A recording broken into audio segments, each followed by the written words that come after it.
Shalom dan salam damai kepada saudara-saudari yang seiman dalam Kristus. Mari kita mendengarkan suara firman. Alkitab teks Perjanjian Lama ini diterjemahkan berdasarkan teks Ibrani dan Aram, dan Perjanjian Baru diterjemahkan daripada teks Yunani melalui Lembaga Alkitab Indonesia. Jika ingin membantu channel ini untuk terus berkembang dan terus memuliakan Tuhan, kami menjemput saudara-saudari untuk menekan button subscribe agar yang lain dapat mendengar firman Tuhan dan juga berkat. Amin. Kitab Imamat bab 10 hingga 12. Kematian Nadab dan Abihu. Kemudian anak-anak Harun, Nadab dan Abihu, masing-masing mengambil perbaraannya, membubuh api ke dalamnya, serta menaruh ukupan di atas api itu. Dengan demikian mereka mempersembahkan ke hadapan Tuhan api yang asing yang tidak diperintahkannya kepada mereka. Maka keluarlah api dari hadapan Tuhan, lalu menghanguskan keduanya, sehingga ia mati di hadapan Tuhan. Berkatalah Musa kepada Harun, "Inilah yang difirmankan Tuhan kepada orang yang karib kepadaku. Kunyatakan kekudusanku, dan di muka seluruh bangsa itu akan kuperlihatkan kemuliaanku." Dan Harun berdiam diri. Kemudian Musa memanggil Misael dan Elsafan, anak-anak Uziel, paman Harun. Lalu berkatalah ia kepada mereka, "Datang kemari, angkatlah saudara-saudaramu ini dari depan tempat kudus keluar perkemahan." Mereka datang dan mengangkat mayat keduanya, masih berpakaian kemeja, keluar perkemahan, seperti yang dikatakan Musa. Kemudian berkatalah Musa kepada Harun dan kepada Elizar dan Itamar, anak-anak Harun, "Janganlah kamu berkabung dan janganlah kamu berduka cita, supaya jangan kamu mati dan jangan Tuhan memurkai segenap umat ini. Tetapi saudara-saudaramu, yaitu seluruh bangsa Israel, merekalah yang harus menangis karena api yang dinyalakan Tuhan itu. Janganlah kamu pergi dari depan pintu kemah pertemuan, supaya jangan kamu mati, karena minyak urapan Tuhan ada di atasmu." Mereka melakukan sesuai dengan perkataan Musa. Larangan tentang minuman keras bagi imam yang menyelenggarakan kebaktian. Tuhan berfirman kepada Harun, "Janganlah engkau minum anggur atau minuman keras, engkau serta anak-anakmu, bila kamu masuk ke dalam kemah pertemuan, supaya jangan kamu mati. Itulah suatu ketetapan untuk selamanya bagi kamu turun-temurun. Haruslah kamu dapat membedakan antara yang kudus dengan yang tidak kudus, antara yang najis dengan yang tidak najis. Dan haruslah kamu dapat mengajarkan kepada orang Israel segala ketetapan yang telah difirmankan Tuhan kepada mereka dengan perantaraan Musa."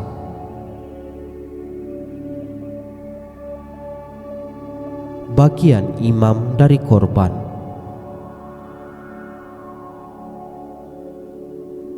Kemudian berkatalah Musa kepada Harun dan kepada Eleazar dan Itamar, anak-anak Harun yang tinggal itu,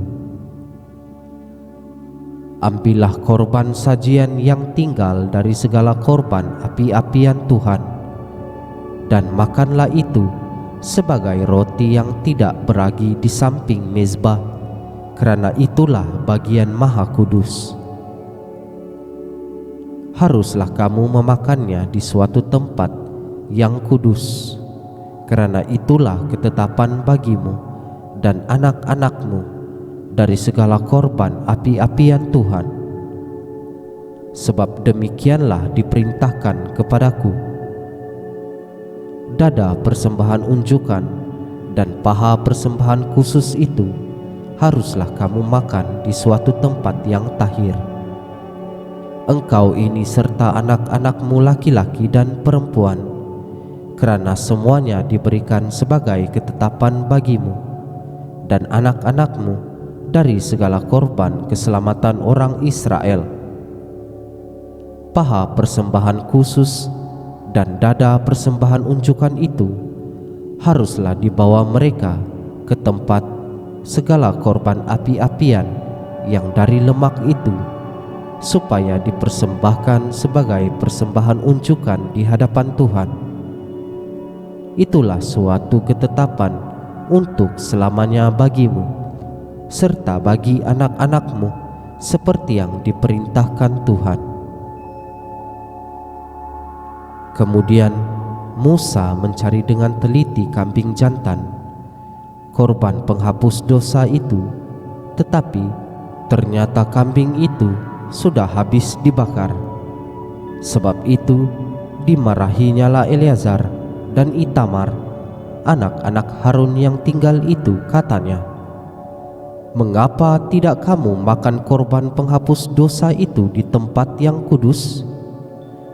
Bukankah itu suatu bagian maha kudus, dan Tuhan memberikannya kepadamu supaya kamu mengangkut kesalahan umat itu dan mengadakan pendamaian bagi mereka di hadapan Tuhan? Lihat, darahnya itu tidak dibawa masuk ke dalam tempat kudus. Bukankah seharusnya kamu memakannya di tempat kudus seperti yang telah kuperintahkan?" Lalu berkatalah Harun kepada Musa, "Memang benar, pada hari ini mereka telah mempersembahkan korban penghapus dosa dan korban bakaran mereka ke hadapan Tuhan. Tetapi hal-hal seperti tadilah yang ku alami. Jikalau pada hari ini aku memakan juga korban penghapus dosa, mungkinkah hal itu disetujui oleh Tuhan?" Ketika Musa mendengar itu, ia menyetujuinya. Binatang yang haram dan yang tidak haram. Lalu Tuhan berfirman kepada Musa dan Harun, katanya kepada mereka, "Katakanlah kepada orang Israel begini, inilah binatang-binatang yang boleh kamu makan dari segala binatang berkaki empat yang ada di atas bumi. Setiap binatang yang berkuku belah, yaitu yang kukunya bersela panjang, dan yang memamah biak, boleh kamu makan. Tetapi inilah yang tidak boleh kamu makan dari yang memamah biak atau dari yang berkuku belah: unta, kerana memang memamah biak tetapi tidak berkuku belah, haram itu bagimu. Juga pelanduk, kerana memang memamah biak tetapi tidak berkuku belah, haram itu bagimu. Juga kelinci, kerana memang memamah biak tetapi tidak berkuku belah, haram itu bagimu. Demikian juga babi hutan, kerana memang berkuku belah, yaitu kukunya bersela panjang, tetapi tidak memamah biak, haram itu bagimu. Daging binatang-binatang itu janganlah kamu makan, dan bangkainya janganlah kamu sentuh, haram semuanya itu bagimu. Inilah yang boleh kamu makan dari segala yang hidup di dalam air, segala yang bersirip dan bersisik di dalam air, di dalam lautan, dan di dalam sungai. Itulah semuanya yang boleh kamu makan. Tetapi segala yang tidak bersirip atau bersisik di dalam lautan dan di dalam sungai, dari segala yang berkeriapan di dalam air, dan dari segala makhluk hidup yang ada di dalam air, semuanya itu kejijikan bagimu. Sesungguhnya haruslah semua itu kejijikan bagimu. Dagingnya janganlah kamu makan, dan bangkainya haruslah kamu jijikkan. Segala yang tidak bersirip dan tidak bersisik di dalam air adalah kekejikan bagimu. Inilah yang harus kamu jijikkan dari burung-burung, janganlah dimakan, karena semuanya itu adalah kejijikan. Burung raja wali, ering janggut, dan elang laut, elang merah dan elang hitam menurut jenisnya. Setiap burung gagak menurut jenisnya, burung unta, burung hantu, camar dan elang sikap menurut jenisnya, burung pungguk, burung dendang air, dan burung hantu besar, burung hantu putih, burung undan, burung ering, burung ranggung, bangau menurut jenisnya, meragai, dan kelelawar. Segala binatang yang merayap dan bersayap dan berjalan dengan keempat kakinya adalah kejijikan bagimu. Tetapi inilah yang boleh kamu makan dari segala binatang yang merayap dan bersayap dan yang berjalan dengan keempat kakinya, yaitu yang mempunyai paha di sebelah atas kakinya untuk melompat di atas tanah. Inilah yang boleh kamu makan dari antaranya: belalang-belalang menurut jenisnya, yaitu belalang-belalang gambar menurut jenisnya, belalang-belalang kunyit menurut jenisnya, dan belalang-belalang padi menurut jenisnya. Selainnya, segala binatang yang merayap dan bersayap dan yang berkaki empat adalah kejijikan bagimu. Semua yang berikut akan menajiskan kamu. Setiap orang yang kena pada bangkainya menjadi najis sampai matahari terbenam. Dan setiap orang yang ada membawa dari bangkainya haruslah mencuci pakaiannya, dan ia menjadi najis sampai matahari terbenam, yakni segala binatang yang berkuku belah tetapi tidak bersela panjang, dan yang tidak memamah biak, haram semuanya itu bagimu, dan setiap orang yang kena kepadanya menjadi najis. Demikian juga segala yang berjalan dengan telapak kakinya di antara segala binatang yang berjalan dengan keempat kakinya, semuanya itu haram bagimu. Setiap orang yang kena kepada bangkainya menjadi najis sampai matahari terbenam, dan siapa yang membawa bangkainya haruslah mencuci pakaiannya, dan ia menjadi najis sampai matahari terbenam. Haram semuanya itu bagimu. Inilah yang haram bagimu di antara segala binatang yang merayap dan berkeriapan di atas bumi: tikus buta, tikus, dan katak menurut jenisnya, dan landak, biawak dan bengkarung, siput dan bonglon. Itulah semuanya yang haram bagimu di antara segala binatang yang mengeriap. Setiap orang yang kena kepada binatang-binatang itu sesudah binatang-binatang itu mati menjadi najis sampai matahari terbenam. Dan segala sesuatu menjadi najis kalau seekor yang mati dari binatang-binatang itu jatuh ke atasnya, perkakas kayu apa saja, atau pakaian, atau kulit, atau karung.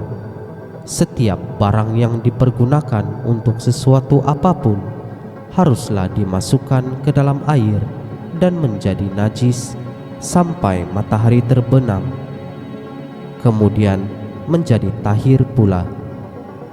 Kalau seekor dari binatang-binatang itu jatuh ke dalam sesuatu belanga tanah, maka segala yang ada di dalamnya menjadi najis, dan belanga itu harus kamu pecahkan.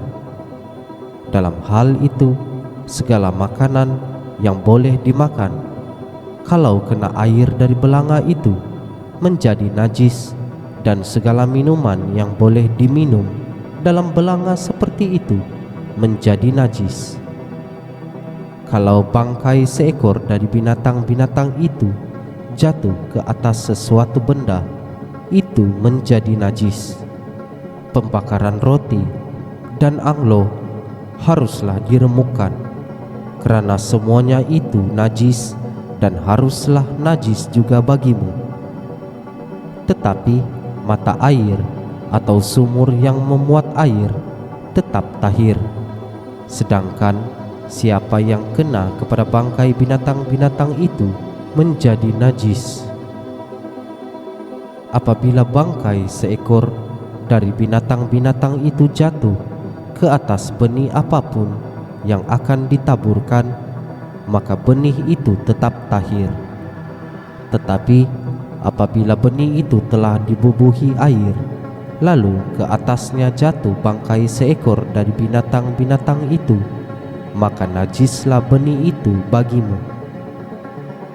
Apabila mati salah seekor binatang yang menjadi makanan bagimu, maka siapa yang kena kepada bangkainya menjadi najis sampai matahari terbenam. Dan siapa yang makan dari bangkainya itu haruslah mencuci pakaiannya, dan ia menjadi najis sampai matahari terbenam. Demikian juga siapa yang membawa bangkainya haruslah mencuci pakaiannya, dan ia menjadi najis sampai matahari terbenam.